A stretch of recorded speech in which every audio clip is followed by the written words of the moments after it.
Gone was Yiddishkeit, that religious world of our fathers, and how we longed to move forward, to become more modern, more American. But we remained stubbornly Jewish, our gestures too wide, our voices too inflected. Who were we, and what were we? Real Jews? Real Americans? Let the scholars decide. We just wanted to live.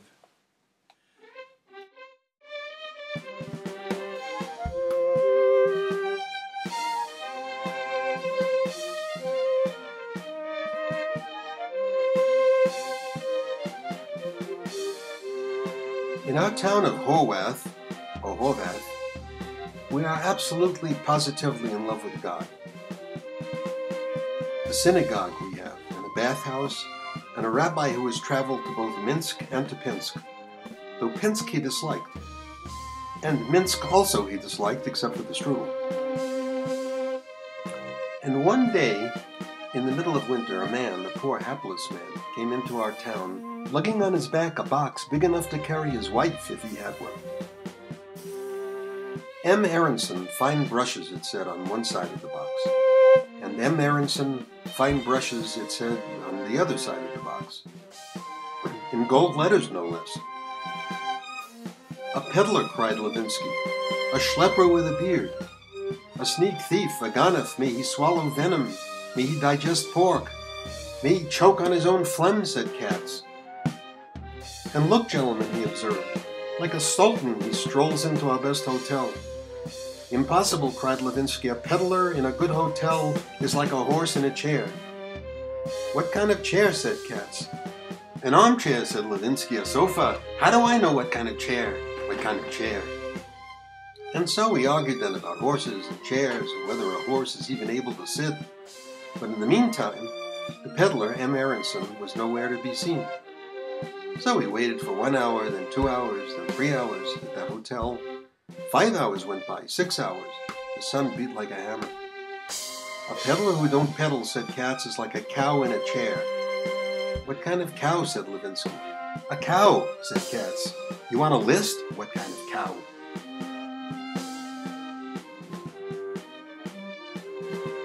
So we stood and we waited some more. But after a while we turned, of course, to our favorite subject, God, the true master of the universe, and the coming of the Messiah, which should be soon. He will come, said Levinsky, hidden in a cloud. Hidden, said Katz, in a cloud? He's bashful? He's ashamed to be seen? Impossible. He'll appear exactly how he is. And you know, said Levinsky, exactly how he is.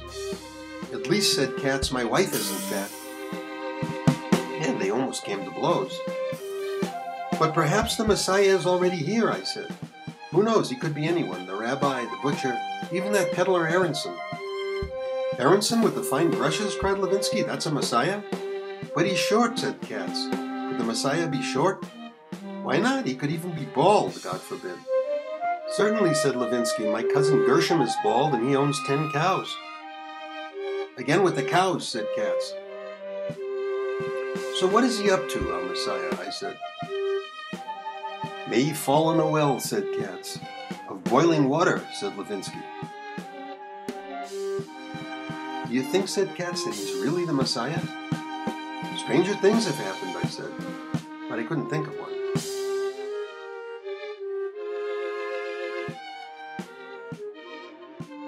Gentlemen, I said, consider. He came here, this Aronson, in the dead of winter. That's a good point, said Levinsky. Now, who comes to Horwath, or Horvath, in the dead of winter, I continued, with the ice and the snow? And did you notice, I said, that box he was lugging, and what was written on it? Words, said Levinsky. Of course, words, I said, words. But what words? M. Aronson, fine brushes, those were the words. You wanted the Talmud, said Katz? And the letters, I said, the letters were written in the brightest gold. They were more of a yellow, said Levinsky. Not yellow, yelled Katz, yellow. They were wheat-colored. But ripe wheat, cried Levinsky, and we all agreed on ripe wheat. Now think carefully, I said. A man comes into Horwath, said Levinsky, with the name of Aronson. M. Aronson, said Katz. Exactly, I said, M. Aronson. Now what I ask you does the M stand for? For Meshuggah, said Levinsky. For Meshuggah, I shouted. No, the M stands for Moses, our dear Moses, who God called to Mount Sinai. And the Aronson stands for Aaron, his holy brother. And the chicken stands for soup, said Levinsky. And the brush, in fine brushes, I said, stands for the bush, in burning bush. And the color of that bush's flames? What else? Gold. The exact color of the box's letters. It was more of a yellow, said Levinsky. Wheat-colored, said Katz. But ripe wheat, said Levinsky. Ripe wheat, striped wheat, gentlemen, I yelled. M. Aronson is the Messiah. He's right, said Levinsky. When he's right, he's correct. But Katz was not convinced and went running into the hotel. Finally he comes out, does Katz, with his arms bulging, loaded with brushes. Big brushes, little brushes, even brushes that brush brushes. Katz, we yelled. Katz, is M. Aronson really the Messiah? The Messiah, said Katz. He's the Messiah, like my tuchas is the Messiah, the Messiah. But brushes, he can really sell.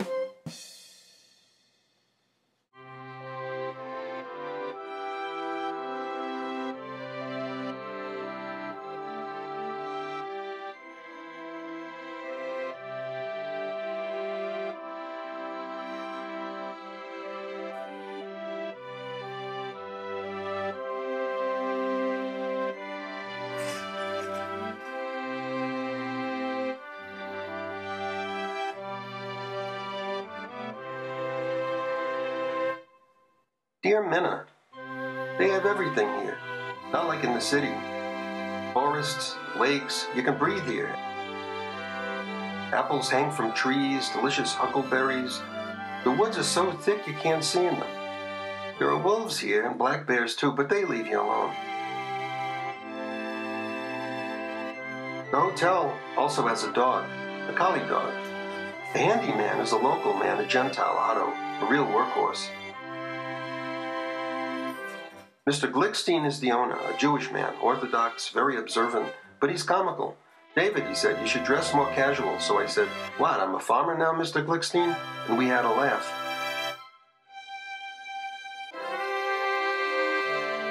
The other guests are mostly mothers dragging their kids around, but I keep to myself.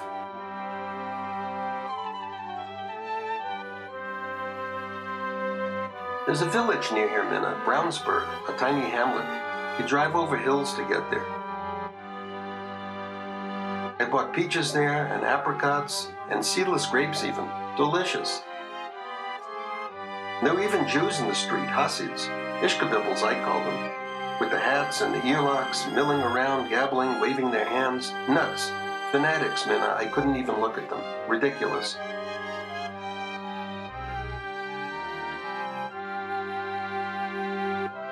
You wouldn't even know me here, Minna, in the country. I'm like a young man, alert, energetic, hiking around.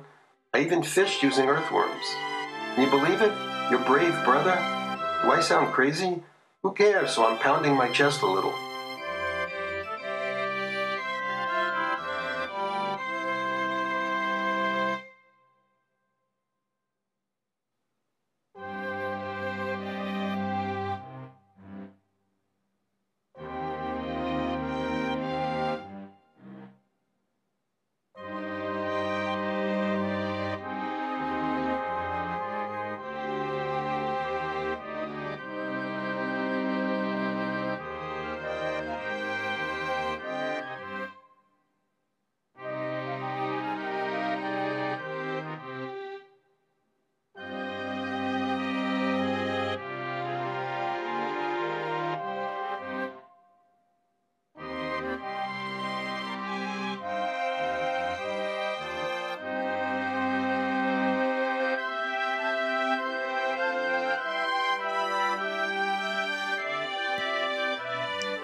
David, country boy.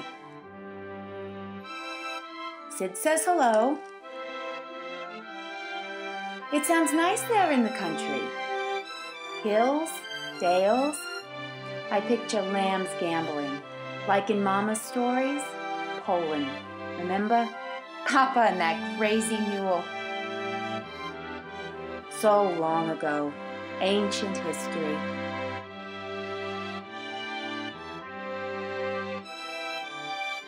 Listen, darling, when you're back, we'll have Shabbos. Guaranteed. We shouldn't be Jews. We'll have chicken, fish, even a Tarzan like you needs good food. Right?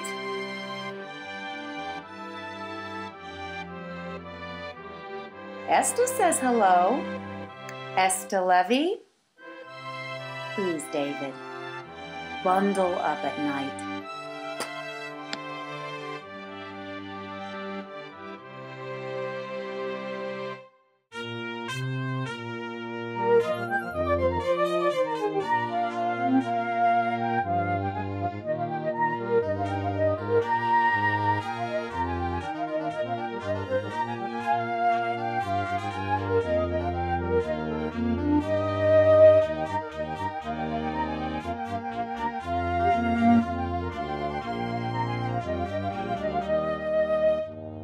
To visit our hotel would have told you little about our Yiddishkeit, our centuries of Jewish agony.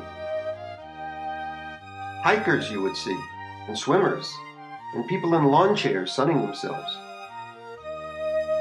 Show music would be blaring, and the cha-cha, the cha-cha-cha. Heshi Green tonight, someone would say. I love him, Heshi Green. Heshi Green, he's a nothing, another would add. He stinks, Heshi Green. He has no talent. Let him drop dead. Heshi Green, I wouldn't touch him with a stick. With that belly? Disgusting. Cancer is funnier. He's an undertaker, Heshi Green. But another would say, Heshi Green? Heshi Green, my husband loved Heshi Green. But for my money, you can keep these actors. What, I'm a cripple? I can't entertain myself? I walk. I play cards. I need comedians? Then, like clockwork, a newspaper would appear. 100 degrees in the city, someone would announce. On the sidewalks you can scramble eggs. People are melting. They're dropping like flies. So this is my fault, another would add? That people are sweating? What am I, a slave? I shouldn't take a vacation? I work like a dog, and if people are hot, you're holding me responsible? Who's holding you, his wife would answer. Do you see anyone holding you? I was merely expressing myself, her husband would say. I can't speak? You can speak, she'd answer, but not like an animal. Then shoot me, he'd insist. Rip out my heart. Folks, someone would shout. You have to argue? On vacation yet? Then everyone would apply more lotion. You know, I love Sammy Davis, a woman would croon. The way he sings and dances, and that personality. But it being a Saturday, a shadow would appear. The rabbi, some would whisper, duck down. But the rabbi wouldn't hesitate. Jews, he'd shout, a good Yontif, a good Shabbos, with all the birds chirping in the trees, wonderful, like God coming down, splendid, magnificent. So couldn't a few of you, you're too busy, join us in prayer? Is it right, he'd say, that so many Jews want to idle on chairs? But rabbi, someone would plead, have a heart, I'm not human, I get 1 week a year to relax, and catch maybe a little sun. And you want me to spend it languishing inside? And besides, Rabbi, I have a condition. My feet can't take standing. And my situation, Rabbi, is even worse, another would moan. My hands shake like leaves. And mine also, another would add. And the rabbi would depart, and someone would sigh, and another would mutter. But out of despair, joy would arise. Israel, a man would announce, it reigns supreme. Are you kidding me? The Jews made a nation out of nothing, out of camel hair. And now they have buildings there and highways. Now you're cooking, another would add, with gas. We gave the world lawyers and doctors. You get sick, you call a Jew, right? We invented civilization. And you know what? Hot news. Jesus was also a Jew. Of course he was a Jew, another would say, and a good Jew. My oldest son, Craig Melman, a man would offer, the heart doctor, went to Israel and he raved about it. Pa, he said, you close your eyes and you're back in biblical times. But now, he said, everything there is air-conditioned. There's no reason even to go outside. I read they have snakes there, someone would say. But only the tame ones, another would add. But then a woman would hold up her finger. Say what you want, she'd insist. But Heshi Green, God bless him, loves the state of Israel. You say Israel and he weeps. Look, another would agree, the man Heshy has a heart of gold. True, his charities alone, cancer, MS, he's like a saint, Heshy Green. But he's not funny, another would add. So everything has to be funny, a man would answer? Was Mussolini funny? Was Adolf Hitler? Grow up. The world's not an oyster.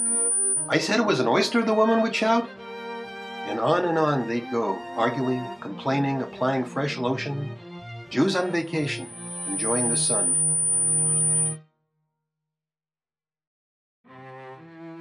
Leo found his body in the bedroom. Brenda, he screamed. Tuli, your brother. Ives mir, like yesterday's sleeping pills he took. Stupid pills, tablets, the things he could have, moron, fool. And that note he left us, crazy, moronic. Ed Sullivan, it said. You call yourself a talent, a personality? You can't sing, you can't dance, an entertainer? You make life disgusting. You're a disease, Ed Sullivan. Thank God I won't have to watch you no more.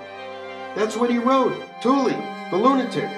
What he could have, and now he's nowhere.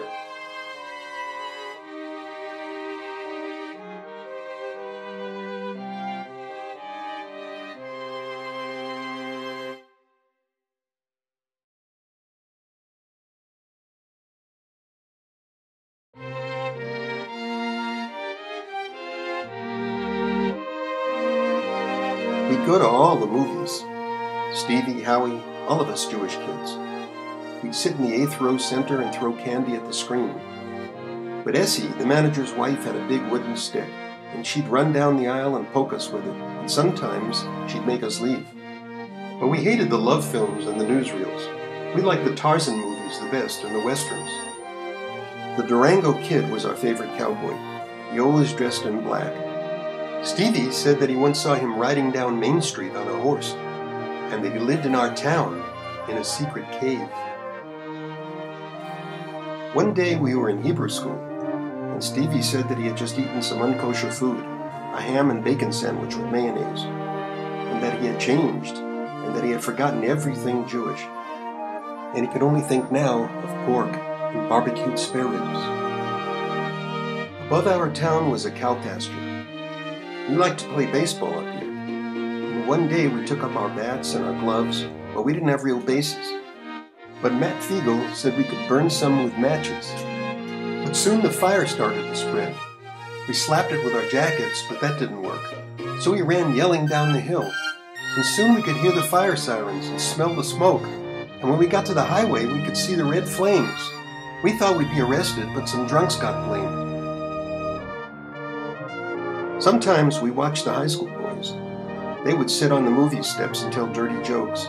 They'd even smoke cigarettes. One day, old man Fisk came over. He asked the boys if they gave a French girl a French kiss, where would they put their noses? And they all laughed, and we laughed too.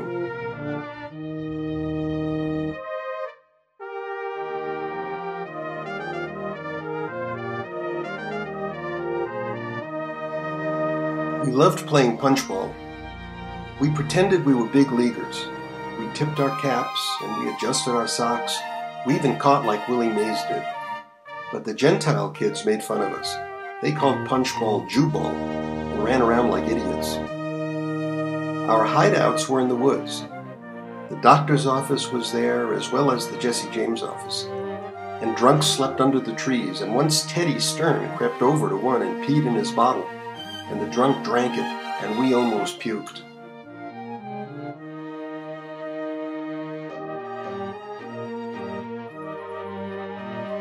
Mel's cousin came to town. His name was Lucky. He told us how he killed baby birds and how he ran over kittens with his bike. He said that Lucille Ball was his cousin, and he once saw her sitting on the toilet. He asked us what we did for kicks, but we didn't know what to say.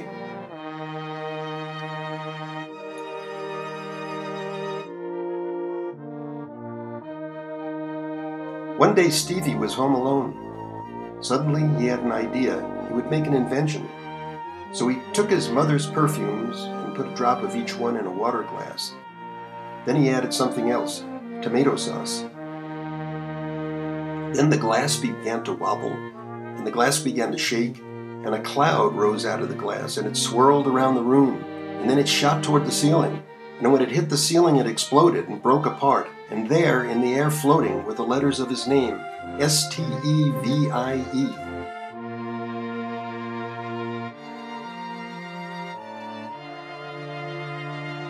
Everybody had a bike. We'd go out early in the morning. We'd ride past the post office and the trailer park, then over the bridge that clanked, then down to where Big Woods started. Then Herbie would cry out, "Attention, troops! Enemy advancing!" And around we'd whirl. Freddie's uncle lived in the woods, but Freddie's father was worried, so he built him a shack and put in a telephone. But his uncle hated phones, and on that very first day it rang real loud, and his uncle picked it up, and a Chinese voice said, "Sir, you're dry cleaning lady."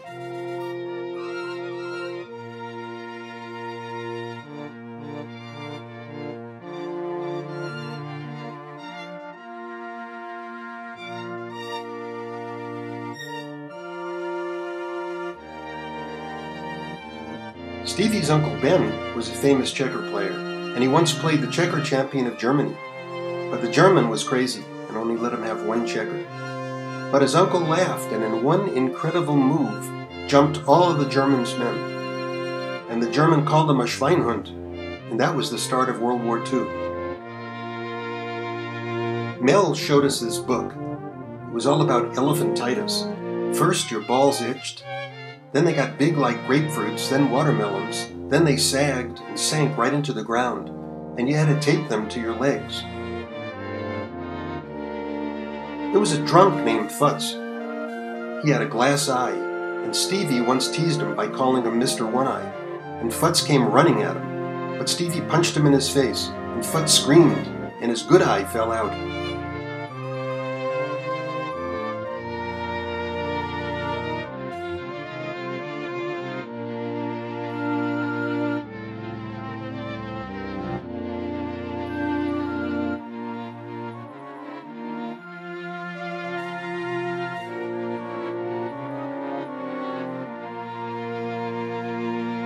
Eli said that on the day of your bar mitzvah, the rabbi shows up, and he has on his skull cap and shawl, and he's carrying the Torah from the synagogue. Takes out a magnifying glass and a pair of tweezers. Then he pulls down your pants and says something Jewish. And if he finds some hairs there, he plucks one out. But if he doesn't, he curses you, and you can't have your bar mitzvah. We had a secret hideout. It was near the school. We'd hide in the field and make grass apartments. We'd lie on our backs and sing radio commercials and spit and belch and look up at the sky, and we'd watch birds. Stevie said the passenger pigeon was extinct, but he once saw one in a tree, and it looked at him, and he looked back, and it chirped out the word help, and a tear came out of its eye. But mostly we just lay there. We talked about baseball. If Walter Johnson threw his fastest pitch and Babe Ruth smashed it, how far would it go? David said 3 miles. Howie said to outer space, but Stevie said the ball wouldn't even move. It would just disintegrate.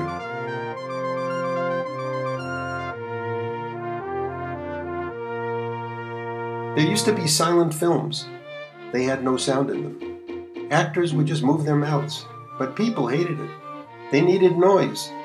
So they began screaming and throwing candy at the screen, and that's why sound films were invented.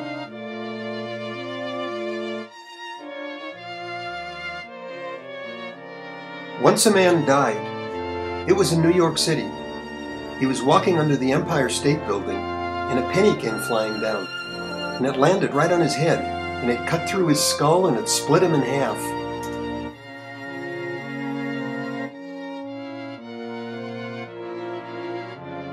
Once, Howie's little sister was sick. She said that her neck hurt, but nobody believed her. But it was meningitis. Her back got stiff, and her eyes bulged out, and she couldn't stop crying, and then she was dead.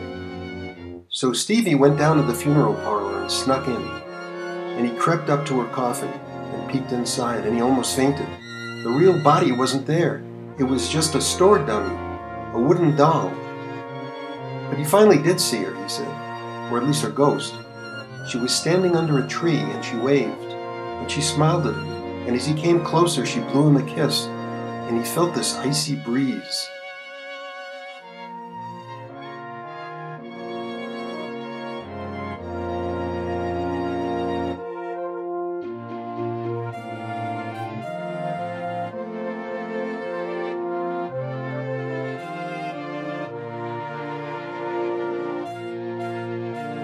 Mordecai Brown was a famous pitcher. He was Jewish, but he had only 3 fingers, and nobody could hit him. He'd throw the ball real easy, but halfway down the ball would stop and then disappear.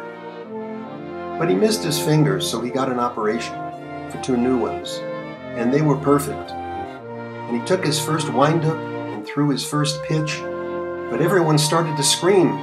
His 2 new fingers were stuck to the ball.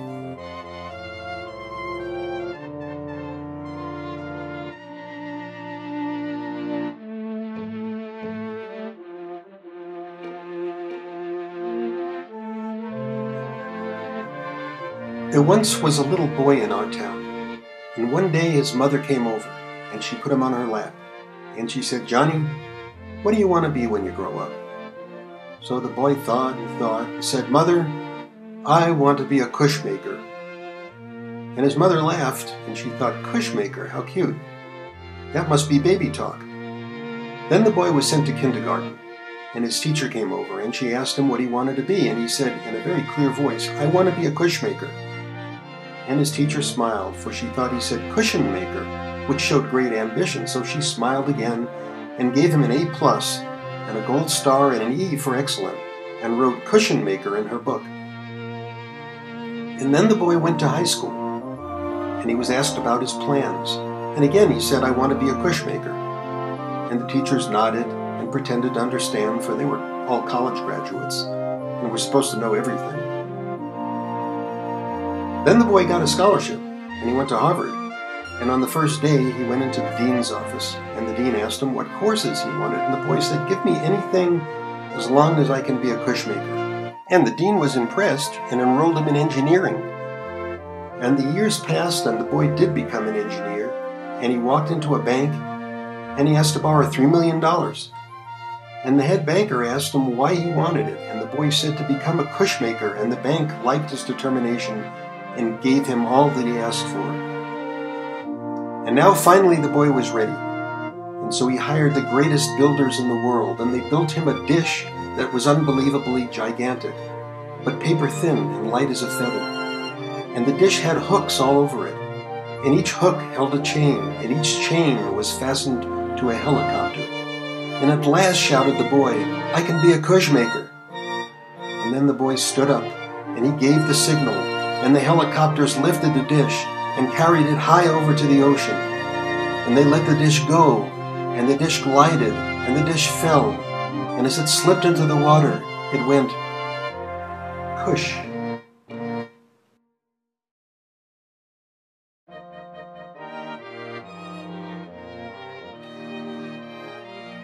It is well disguised, but her house furnishings still betray that influence. Oh, how he laughed, of our mother, where the good things were covered in plastic. Now my sister's good things are covered in plastic also. My niece is, I suppose, a princess. It's almost noon, and she's still in her nightgown, though her makeup's on, watching television. She's been talking to Lainey, her friend, for over an hour now. She looks up, she yells at Leslie to turn down the sound, then keeps on talking. Bill comes in. "Dig this," he says. We go upstairs, he opens a box and offers me a joint. "Good shit," he says, "very cool."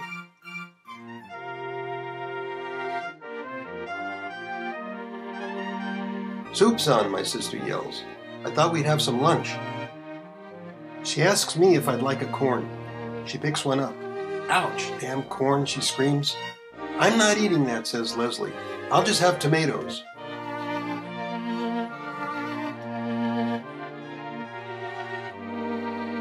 "You get upstate lately?" asked my sister. "I feel so guilty. The graves must be covered with shit. I must go. Will you drive me, Bill?" she says to her husband. "Again," he says, "it's like a habit. I'm busy Saturday." "Putz," she says, "like I ask you for the moon." It's my back, she says to me. I get these pains. But you're all right, Andy, she asks him. I hate pain. Do you remember how my face froze when Dad died? It was like a nightmare. You have to relax, says Bill. Cool down. Another country heard from, says my sister. My Messiah. Mom, you still have that jelly, asks Leslie. I think it's bad, her mother replies. You're not going to Billy Joel, says my sister. I am, says Leslie. And stay out to all hours, she says, with Tanya Katz, like her mother would let her? Tanya's very mature, says Leslie. She wears green lipstick, says my sister. Can you believe it? And you're so perfect, says Leslie. Did I say I was perfect, says my sister, always putting words in my mouth. Shul, Andy. Do you still go? I take Leslie on the holidays. It's like Fiddler on the Roof, says Leslie. Comedian, says my sister. We always say Yortzeit. Papa Leon used to have all this stuff, says Leslie. I remember his fishing poles. Fishing poles, says my sister. Dad kept everything in the world. Watches he kept, rings, shoes. Andy, you remember his shirts still in the wrappers, in the original boxes? I never go up there anymore, says my sister. I mean, let's face it, Mom and Dad are dead and only Pinky's there. And Bobby Glasowitz died recently, so what's left? The movie theater's gone and the pharmacy. Carol's is a garage. Here, she says, Andy, taste this. Good, no? Too salty? It's Mom's recipe, her soup. Remember, split pea with carrots. Funny how I've always liked vegetables, and Leslie's the same, even spinach. Any kind of salad, she loves it all. And Dana? Don't ask, says my sister. I mean, it's still that Eric person, that moron.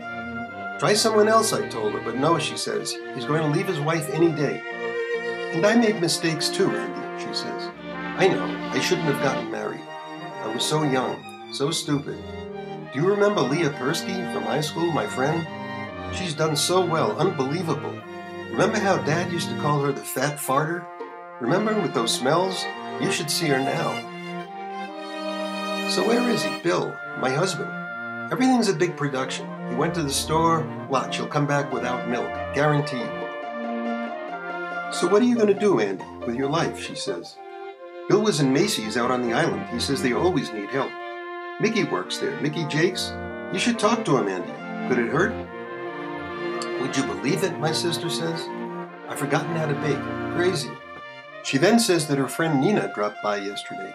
Nina hates Joel, she says. She hates her mother-in-law. She has no life. She's like a slave. So I said, look, Nina, you let people control you, then you resent it. You have to be assertive.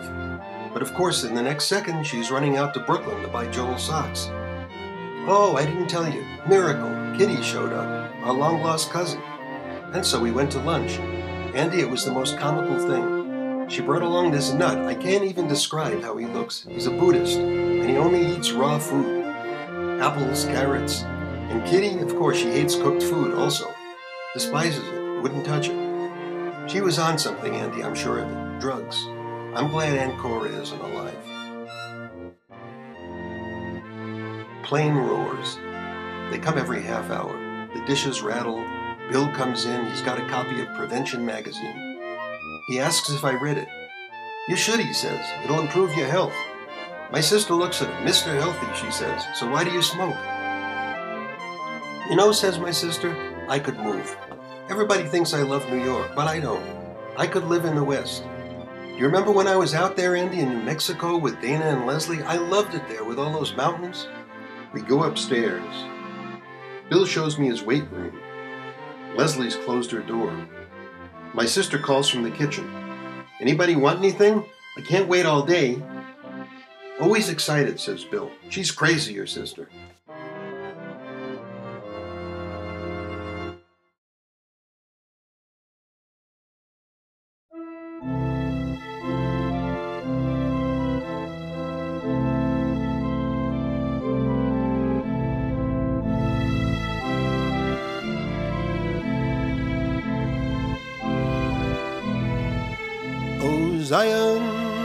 Oh Zion, I long for thee, O Zion.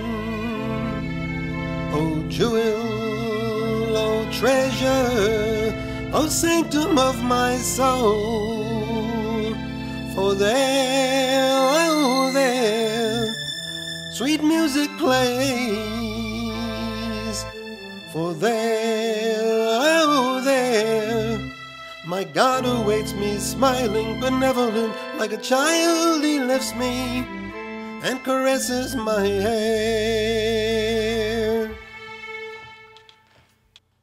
Do you remember how Papa loved his tea? Sipping, I remember, from the saucer.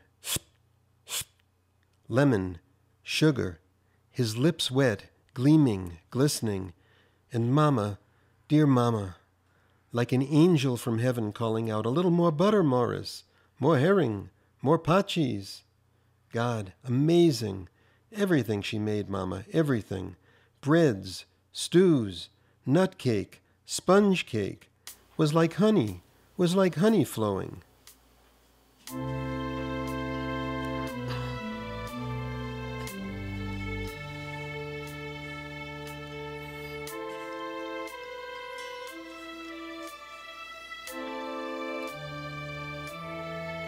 I desire you, I desire you, I desire you, oh God.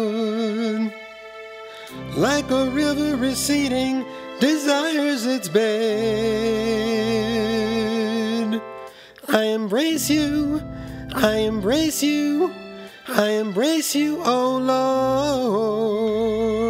Lord. Like a child returning embraces his home. At night, oh Lord, you lean over me. By day, you are at my side. At night, oh Lord, you lean over me. By day, you are at my side. I desire you, I desire you, I desire you, oh God. Like a river receding desires its bed. I embrace you, I embrace you, I embrace you, oh Lord. Like a child returning embraces his home.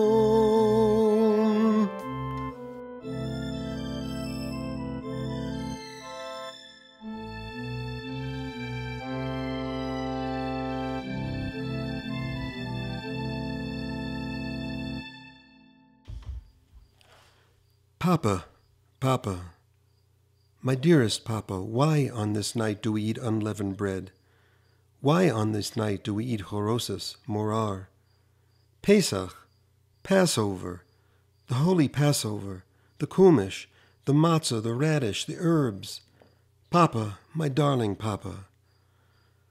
Baruch atah Adonai Eloheinu, Adonai Eloheinu, melech olam, Adonai Eloheinu, melech olam. And remember, Papa, Elijah, the afkomen we hid, the manischewitz, the fish?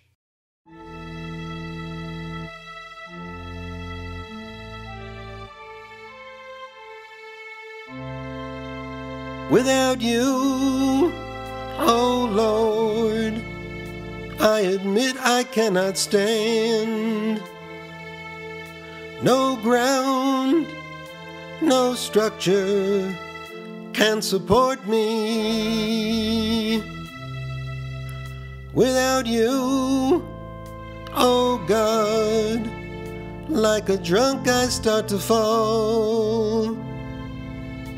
No hand, no shoulder props me up. Who is like you, my shining Lord? Who that is living can even compare? Without you, I sink in quicksand. Without you, I disappear. Without you, I sink in quicksand. Without you, I disappear.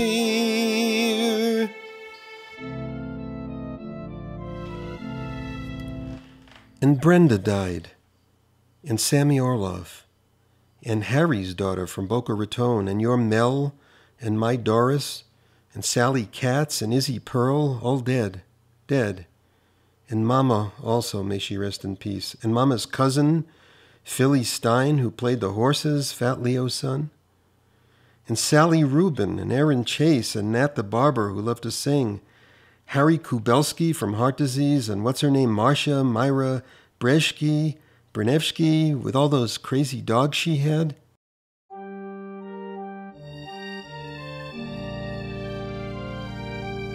My God is my Redeemer, my salvation. My God is my Redeemer, my salvation.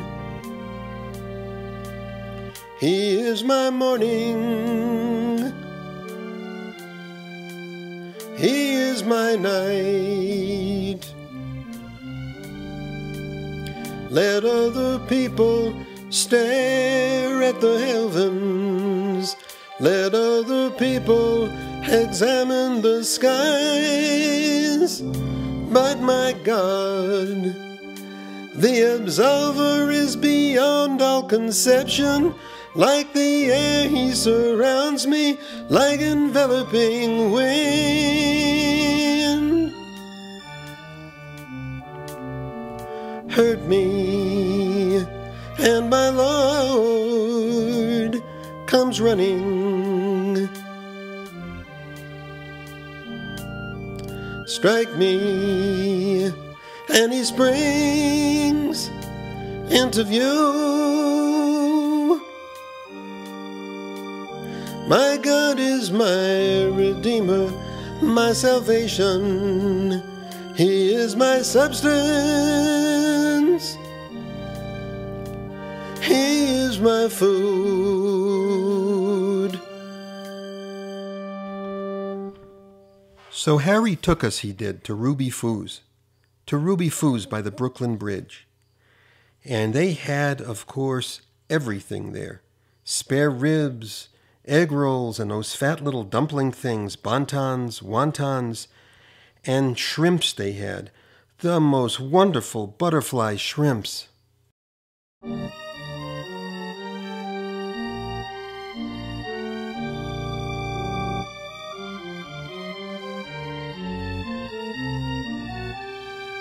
Upend me, O Lord, and still I'll befriend you. Brush by me, O God, and I'll cling to your hem. Keep silent, O Master, and still I will hear you. Be absent, O King, and I'll call out your name. In the sky I see you. In the grass I see you. In the hills I see you. In the lakes I see you. You dance in my heart, O Lord. You dance in my eyes. I've got such heartache, Ida. Like fire it burns, flowing like acid flowing, a twinge, a pain, twisting, turning, running up my arm and down my arm. The oranges, the tomatoes maybe, those grapes I ate. Oh Lord, oh Lord, oh Lord, oh Lord. Days pass, weeks, months, years, eternities. Where are you hiding, my lovely Lord? Over here, over there. But wait, listen, Tara, a trumpet sounds, tara tara. Drums I hear, harps and cymbals, the sounds of convening, the tramping of feet. God is coming, God is advancing, and the birds are singing, tara tara, tara tara. And I too am crowing, Lord, I too am flapping my wings.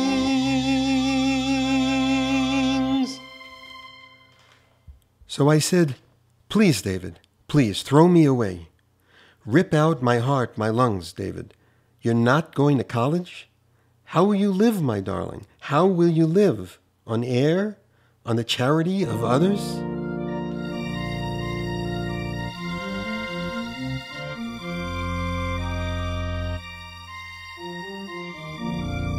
Oh Lord, oh God, my enemies surround me, they're everywhere, they abuse me, they shatter my soul, they are as plentiful, oh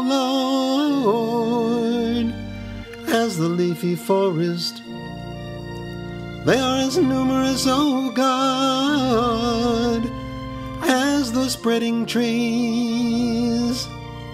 When, oh when are you coming, my protector?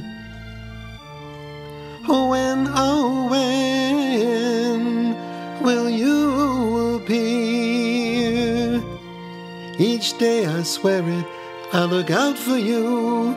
I shudder, I strain, I examine those skies. Mercy is your blazon, justice your hallowed name.